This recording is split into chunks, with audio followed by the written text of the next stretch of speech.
being spent on 420 Hurricane Melissa relief and recovery contracts.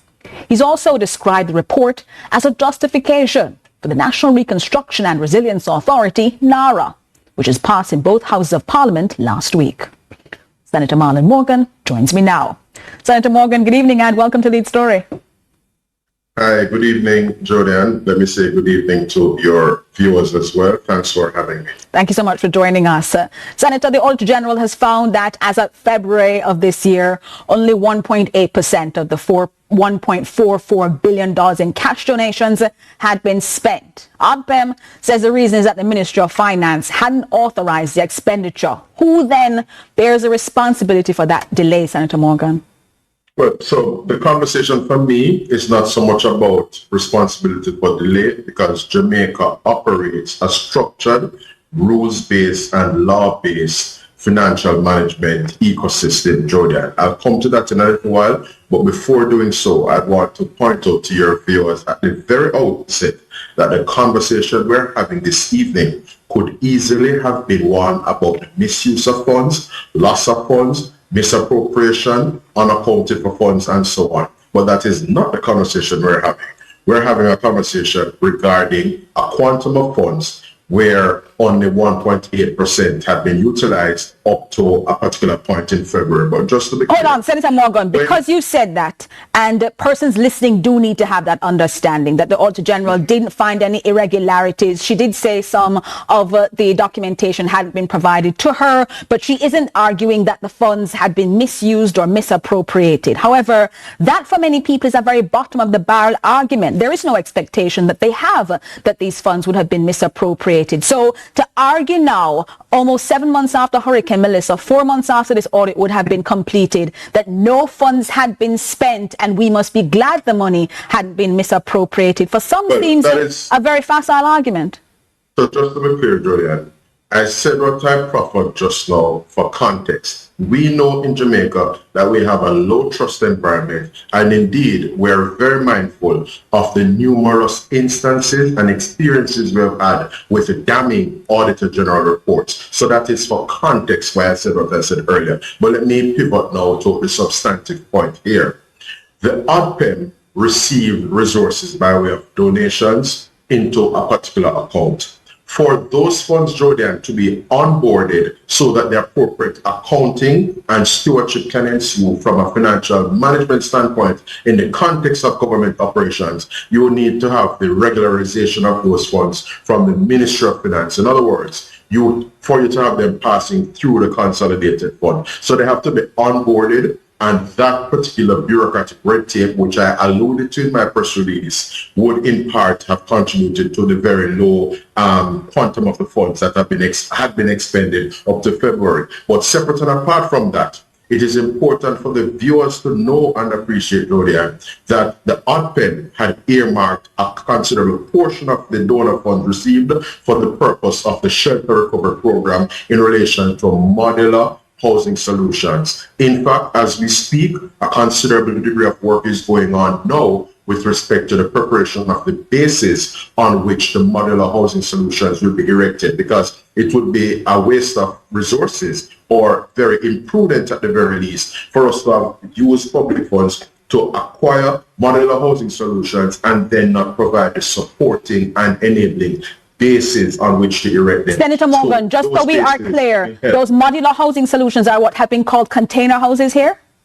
That's a loose word. Those are the 50 container houses that had been spoken of and now are in dispute in Westmoreland, for example, where only 6 bases we've been informed have been prepared. Are these the same? As I said earlier literally seconds ago, there are bases that are underway in relation to the construction of them. There's a quantity of the modular housing solutions that are now in country, and based on the over 2,000 that is intended to be brought in, which will come in batches, Jordan, because as the public should be aware, these housing solutions are not necessarily shelf items sitting down. They have to be put together and fabricated by the supplier from whence the country gets them, from whence Jamaica is purchasing them, basically. But I want to go back to the germane point here.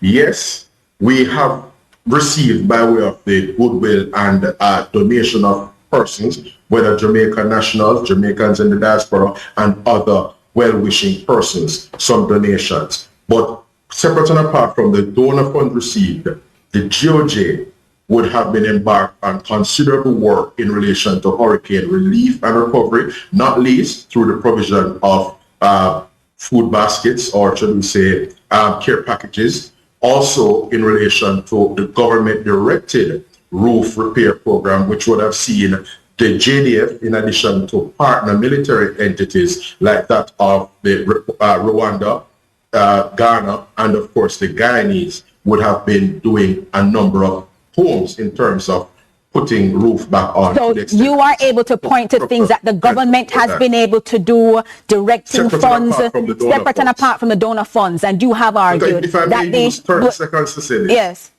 Just 30 seconds to say this. To give the viewers an appreciation for the discussion and what we are bringing into sharp focus here, Jodian, from the donations received, that resource was in the order of 1.44 billion Jamaican dollars. So just under 1.5 billion. But what the government has expended so far in terms of the quantum of funds that have been earmarked and are under contract, in terms of contract now underway, that has been in the order of 11.3 billion Jamaican dollars, as cited in the Auditor General report, page 16 in particular of the report unpacks it, and that is instructed. $11.3 billion spent on 420 relief contracts.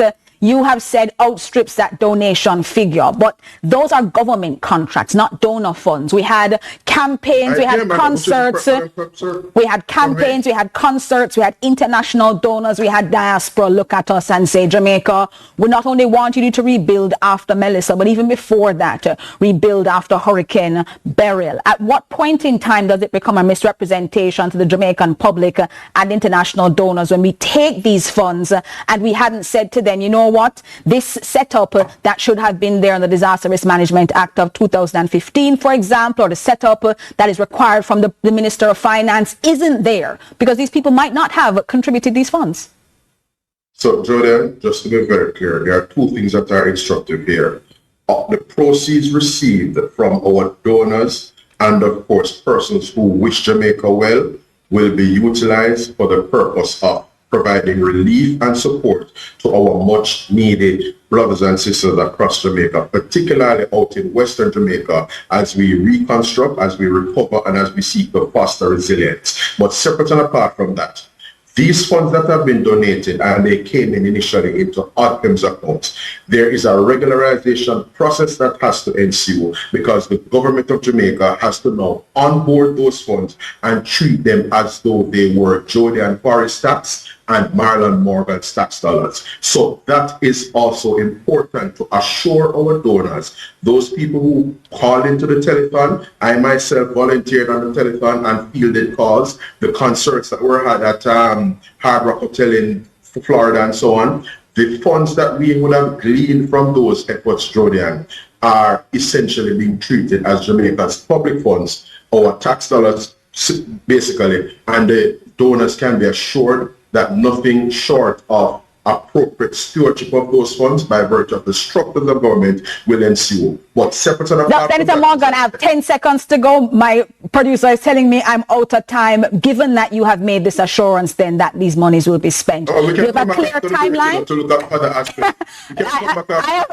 Senator Morgan, I promise you, if I could, I would. But give me a sense of a timeline. I know, I'm just pulling your leg. Of course, I welcome you back into the show to have this conversation tomorrow.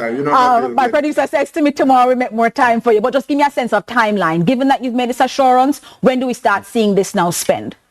So the important shelter recovery activities, particularly the modular housing solutions, we have heard that work is underway, and I believe the timeline I heard from Commander Gale elsewhere in media was in the order of the coming weeks into a 6-month period. So that is happening in real time. I would trust that we will continue to provide value for money and faithful stewardship for both government funds and donor-related funds that have come in post-Hurricane Melissa, Julian. Senator Marlon Morgan, we look forward to seeing you in studio beside me tomorrow as we continue this conversation about government funds and what it is that we've seen in the Auditor General's report. Thank you so very much for joining us inside Lead Story tonight.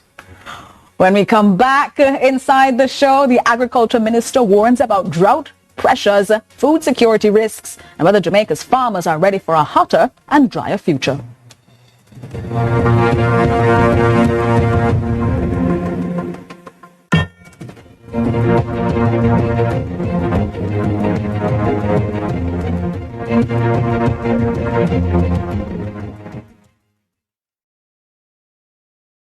Today, we use our feet to walk, run, and take us places. But your feet can do something even more amazing. Join Guardian Group's Shine 5K Night Run Walk and make a shrine to support KPH, the Falmouth Hospital, and Project STAR. Saturday, May 23 in Kingston and Saturday, May 30 in Montego Bay. Register at run2shineja.com or runningeventsja.com and see you at Guardian Group's Shine 5K Night Run Walk. Jamaica's unemployment rate has fallen to 3.3%, down from 13.2% in 2016. Our government's continued focus on job creation is delivering real results. We are building Jamaica. The time by the Office of the Prime Minister is